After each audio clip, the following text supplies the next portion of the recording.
Hello and welcome to the Big C, It's Not Bigger Than Me, the podcast that's all about tackling cancer with a light-hearted spirit. Whether you're a cancer patient, a survivor, a caregiver, we're here to share stories, provide support and give you a reason to smile even on the toughest days. So on today's show we have Yvonne Curling, who is a very beloved VIP founder member of Cancer United. She was one of the very first people that came to us all those years ago in 2012. We're so excited to have her because she's just a lovely, gorgeous person. I got a letter through in the post from Worthing Hospital inviting me for a mammogram. So I thought, well, what bit are they going to mammogram? What bit are they going to put in the machine? And a little tiny bit of me thought, well, I'll just take my chest off and I'll just hand it to them and they can put that through the machine. Well, Dwayne, this is exciting, isn't it? This is our very first podcast. Well, I suppose it's something that we've always wanted to do, isn't it, really? To kind of spread the word about Cancer United and see you fitter, but... and to get people to understand what we're about, really, because when people talk about cancer, obviously it's quite a heavy subject, but when they come to us and see all the different things that we do, it's we're a bit more fun, aren't we? Oh yeah, we're definitely fun. We'll be fun because we've got you. You're great fun. and it isn't just all about cancer. It's not, is it? It's about everything. It's about everything we do in life. Yeah, so I suppose when people come to us, they start to make big changes in their lives, don't they? And we give them the tools to do that, because a lot of people come in and they've kind of lost confidence in what's going on with themselves, and then suddenly they're making big decisions and going, actually I can do things that I used to do, or the new normal sort of thing, and do new things that I want to do. But how do we get that out there? This is the reason we thought about the podcast, didn't it? We had the podcast, we put it on a shelf and thought, not too sure whether it's the right time. Now it was the right time. And this is our chance to explore through the podcast how different avenues and how we can get it out there so that people can listen and enjoy. Well, I've been trying to explain to the members what it is, but obviously some of our members are more mature, so we're talking not more mature wirelesses, we're talking gramophones, Walkman, some of them, they're back in the 80s. So to explain to them how this all works is been a little bit tricky. Some people do listen to them, and I suppose if you think of things like audiobooks. So once our members get an idea, it's a bit like Zoom. So I can remember when we first started Zoom and the amount of people that did not know how Zoom worked. Do you remember in lockdown how you were out and about and taking people's iPads through windows and setting it up for that? It was really funny. Yeah, so sitting on people's doorsteps outside conservatories, trying to get people loaded up onto Zoom. What's your password? What's your Apple password? It's something 123, it's Apple 123, all that kind of thing. It went on for ages. And then eventually when we got them online, it was like, can you turn your camera on? Can you turn your volume on? Can you mute yourself? It was very challenging in the beginning. However, I think they've all got to grasp of it now. So I think, again, I suppose it's for them to learn something new, isn't it? So realistically, I'm confident that this is going to be really successful. And I think as we go on, we will explore more and more journeys, people's journeys. We will discover their journey, but the most important thing is that we want to put humour into it, because in every cancer journey there are funny stories. I know, because we've talked about it over the 10 years, haven't we? We've heard funny stories about people's wigs blowing off and, all sorts of, and then boobs floating off on a swimming pool, and all sorts of funny stories. And I think if we can put humour into this, so that even if people are sitting having their chemotherapy, they can listen to the podcast and laugh. It's got to be good.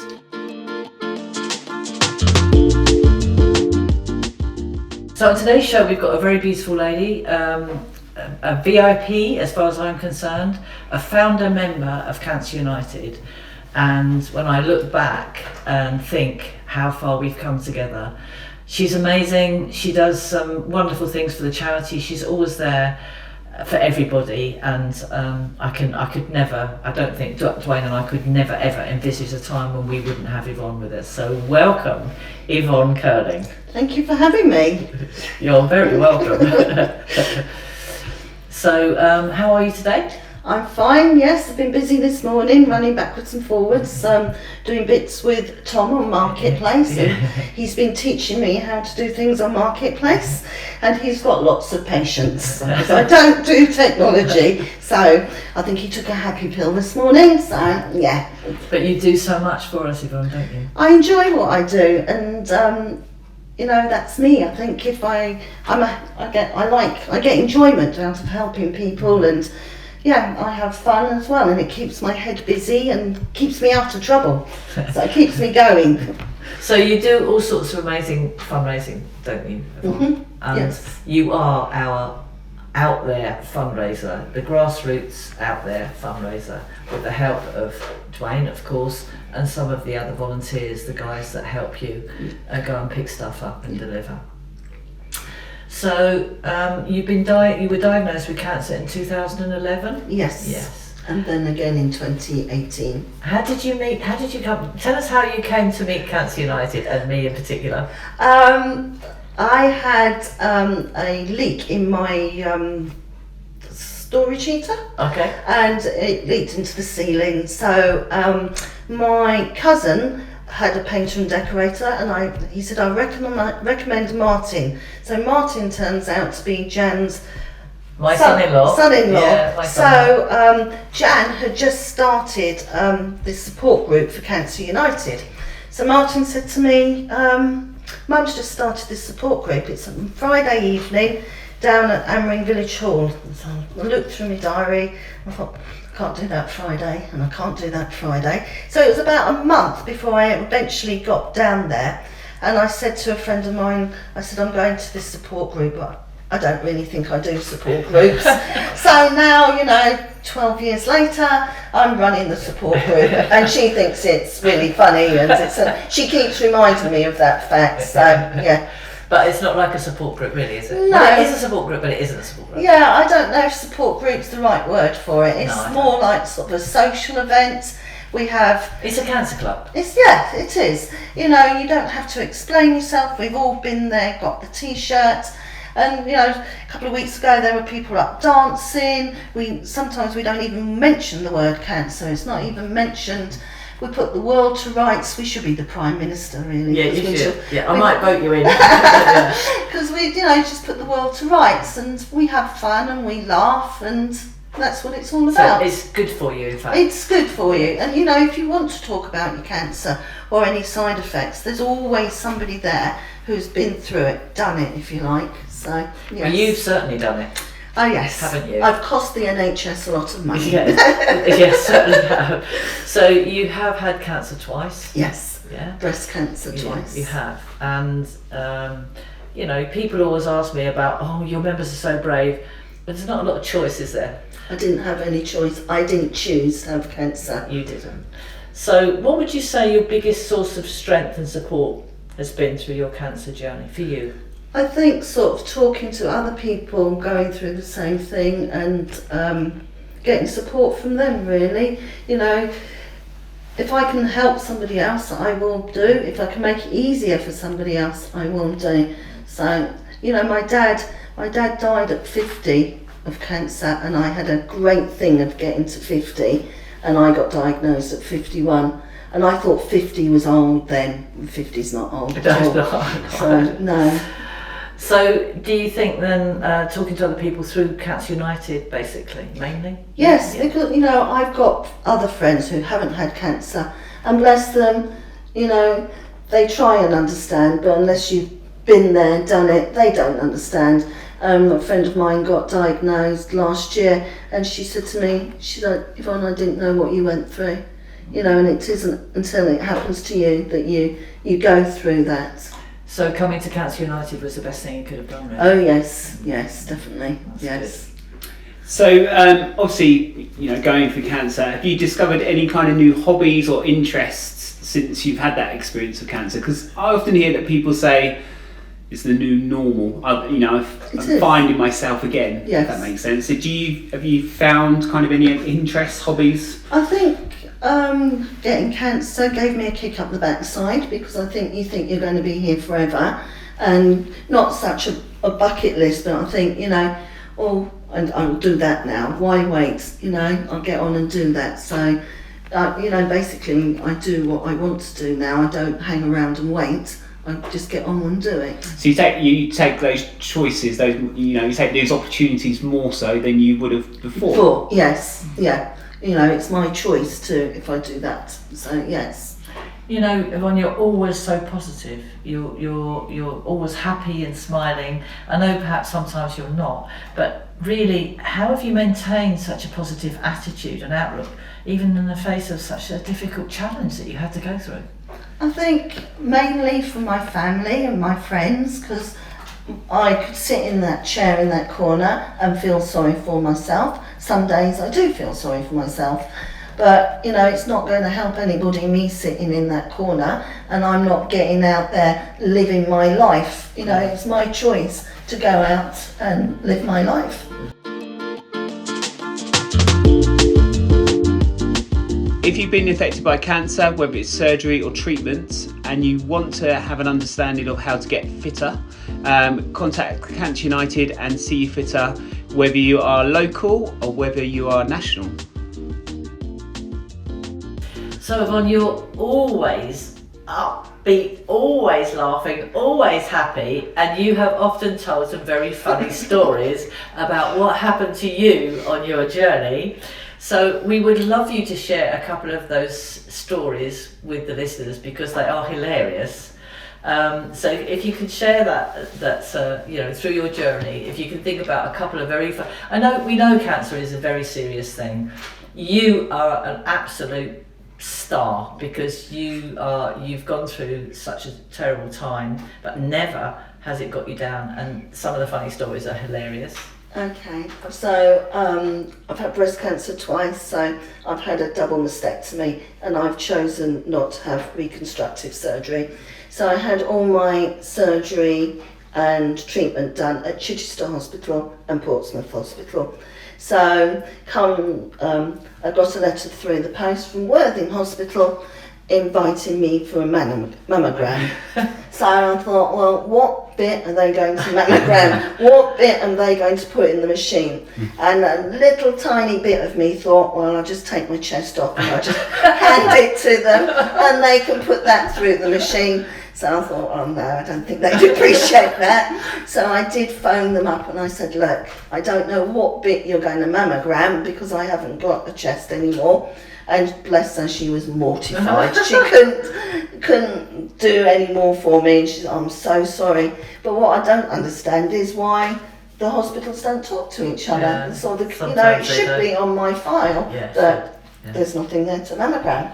And what about when you went on holiday to Iceland? Oh yes. So I went over to Iceland. We went to the Blue Lagoon, and it was lovely. But we had a late flight back. So I couldn't pack my swimming costumes and my knitted knockers in. Knitted knockers, can you explain what knitted knockers are? Well, knitted knockers go inside my swimming costume and basically they're scrunchies with knitted over in the shape of a breast, boobs. Yeah. And they're really good because you get out the water and the water just drains out because they're scrunchies. Yeah. And as before, they were just sort of foam prosthesis, and that just held the water. Yeah. So you'd just be dripping. Not a good look. Yeah. So my knitted knockers and my swimming costume were in my hand luggage. So coming through Iceland customs, I get stopped, don't I? Because it's gone through the machine, and they haven't got a clue what these things are. So they pull me to one side. Would you mind opening your case, madam? So inside there were my knitted knockers, wet, and so trying to explain to this security man what they were for. Yeah, it was a bit of a challenge. So yes, he'll remember me. So you love swimming. Have you ever had your knitted knockers float away? No. No, not yet. So, yes. Okay.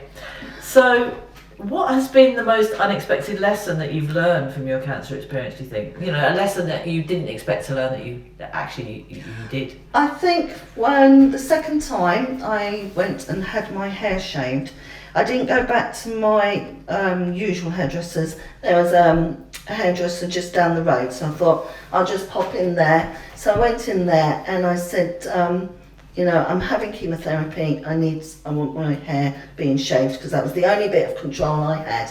My hair was starting to come out and I thought I can, you know, I jumped the bandwagon, I'll just have my hair shaved. So this young girl behind the desk explained what was happening. So she said, she wrote out a card, she said, right, 3 o'clock tomorrow afternoon. She didn't look up, she said, would you like a wash and blow dry with that? So you were going to have your hair shaved off and she asked you if you wanted a wash and blow dry? Yeah. Oh my God. So I came out of there thinking, did she really say that? And then when I got home I was a bit upset, and then I got angry, and then I phoned and spoke to a friend, and she said, well, I think you should go back, because, you know, that could happen to somebody else and they wouldn't know what to do in that situation. So, okay. So before cancer I wouldn't have done this, I wouldn't have said boo to a goose. So I went and had my hair shaved at my usual hairdressers, and I went to pay, and he said, no, he said, there's no charge. He said, you come back when your hair's grown and we'll sort it out then. So I put my beanie hat on, the head's been shaved, beanie hat's on, and I went back to the other hairdressers, and I asked to speak to the manager. So I told her the story, and then I took my hat off, and I said to her, at what bit do you think you're going to wash and blow dry? And she was really apologetic, went very red in the face, and she said, you know, I need to sort of update my stylists. And I do, and I think people forget. Yeah. You know, I do forget. So I think that was sort of, I think it hit home then that, you know, she didn't actually, it wasn't her fault, I suppose. I don't think she actually looked at me and took on board what I was saying to her. Or maybe it's never happened to her before. She, you know, she hadn't been in that experience. So I think it was quite good for that hairdresser. Probably did them a favour, I don't know. Yes, probably you did. And hopefully save somebody else from that situation. So you think the lesson you learned is to be brave and more and upfront and more confident? Got to learn to say no. Yeah. No, Jan. Yeah. No, not to me. No.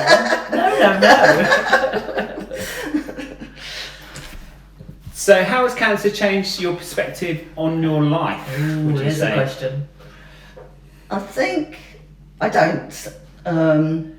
don't take things for granted, maybe. I don't worry so much. I still worry, but I don't worry about little things anymore, because I think, you know, it's out of my control.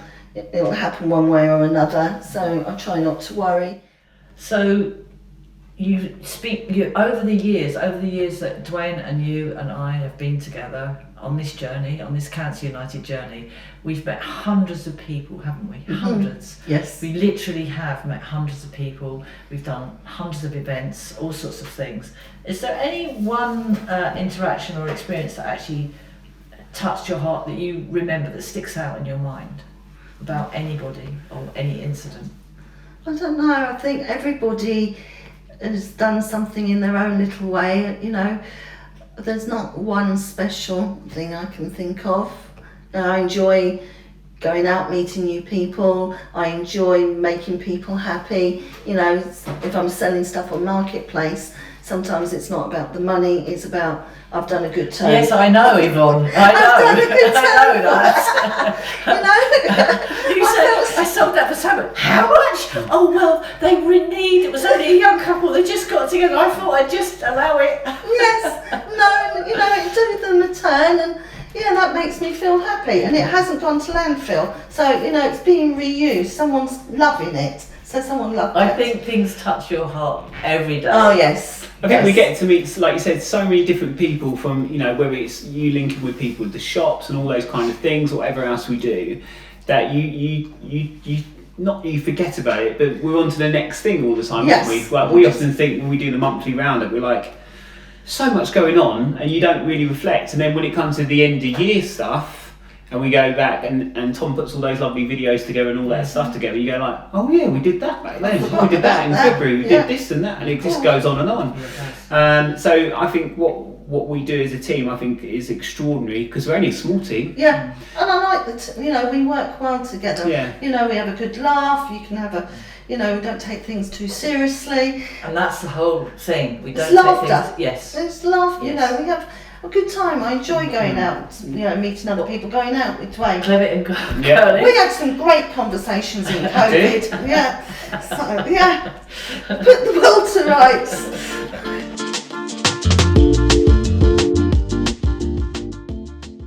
So how do you hope to use your experience to make a positive impact in the cancer community? I think you do that already. Yeah, I don't know. I enjoy what I do, and I think if I can get other people to come, just to walk through that door and experience Cancer United, I think the hardest part for anybody is that initial. It's like everything, walking through that door for the first time, and once you're here, we will pull you in, and there's, like Dwayne was saying, there's the gym, there's the choir, there's the cycling, there's so much, and the social side of everything. We all get together, sort of like the quiz nights. We don't want it to end, because we're trying to get rid of them, getting out the door. It's time to go home, but they're still sitting there chatting, and it's nice. It just gives you a nice warm feeling. So, and they're helping and supporting each other. And the more you do it, is it the more you want to do it? The more you want, more people you want to help, the more things. Yes. Why shouldn't I? I've been there. I've got the T-shirt, and if I can help just one person, to come through that door maybe, or to give us a try, come, give us a go. What have you got to lose? Nothing. You might gain another little family. So. Well, I think let's assume and hope that there will be a lot of people listening to this. And so if you're saying that the impact you want to make is to entice more people to come into the door and be helped. Yes. Is that what you want? Yes, lovely. Yeah, definitely. You don't have to sit at home. There is things out there for you. You've just got to make that initial walk through the door. I think what we know, what you and I know, as well as all other people that have had cancer experience, is that your cancer journey may be seemingly over. We're always aware, aren't we? Yes. I don't think, it's sitting in the back of my head, and sometimes it moves itself forward, but it never goes away. It's always there. And I know, I had a cold last week, and oh God, I've got lung cancer sort of thing. It's true though. Yeah. I've got a little, the other week I had a wart on my finger, and it was the end of the world.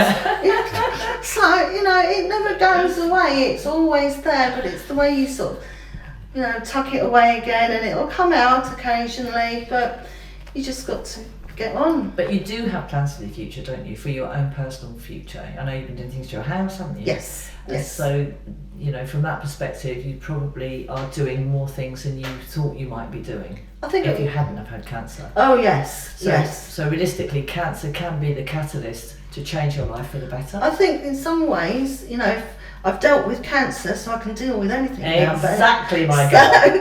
Exactly. What's the worst that can happen to me? The worst has already happened to me. I got cancer. I've dealt with it. So, It's certainly not bigger than you. No. It's brilliant. It's brilliant, honestly. It is really brilliant. You are brilliant, and we're so happy. We're so lucky to have her, aren't we, Dwayne? Very much so. Yeah, the members love you. Obviously, a big part of Cancer United family. And I'm sure there'll be more pianos to pick up in the future. It's funny because people always say, like, you're going to pick up a piano? What, with Yvonne? I'm like, yes. I was out with Mike and Dave the other week, and the lady who was giving the donations, she said to me, "You can't pick that up." I said, "It's fine. I'm stronger than I look." So, yeah, it's fine. I think people are surprised, but it's good for me. It keeps me moving. Yeah, you see, we made you stronger than ever you were before. Yes, mentally and physically. Yeah. Yvonne, thank you so much for being with us today. I'm sure the listeners have loved to listen to your stories. And if anybody is out there that wants to get in touch, just get in touch with Yvonne. What's your telephone number, Yvonne? Oh, I don't know it off by heart. I don't. Or Yvonne Curling at talktalk.net. if you want to email Yvonne, it's yvonnecurling@talktalk.net. Curling is spelled Curling. Sure. And there's no dots, is there? Yvonne Curling. No. Well done. No. Do you want one more funny story? Oh, we'd love another funny story. Do you want the week's story or not? Yes, please.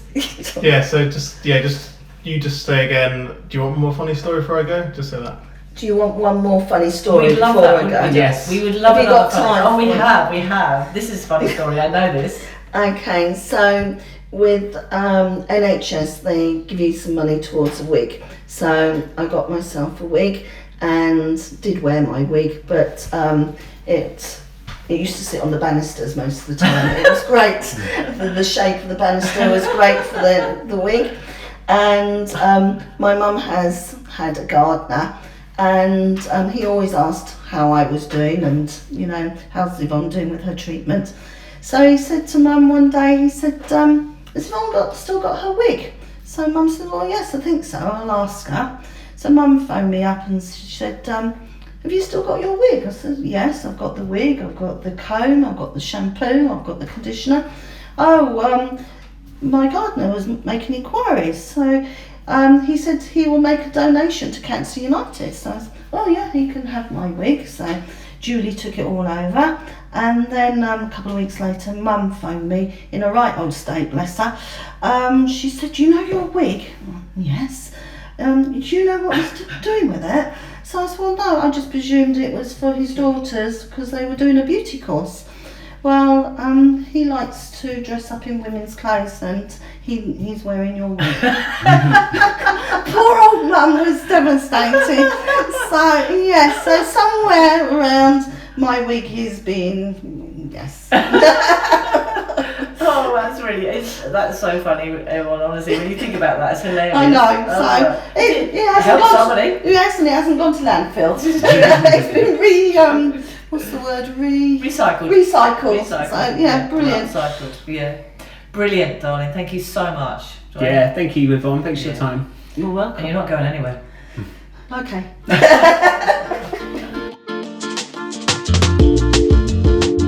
Well, that was a fantastic first episode, don't you think? Well, first podcast in the bag, as they say. Absolutely. Was it in the can? Whatever it's in, Not too it's sure. there. In your ear. yeah. I thought that was great. Yvonne is so wonderful, isn't she? Yeah, she's would great. What would we do without? I don't know. Well, we're not going to do without her. She'll be with us forever. But she's a great sidekick to you, I know. Yes. Yes, she is. Thank you so much for listening to The Big C. It's not bigger than me.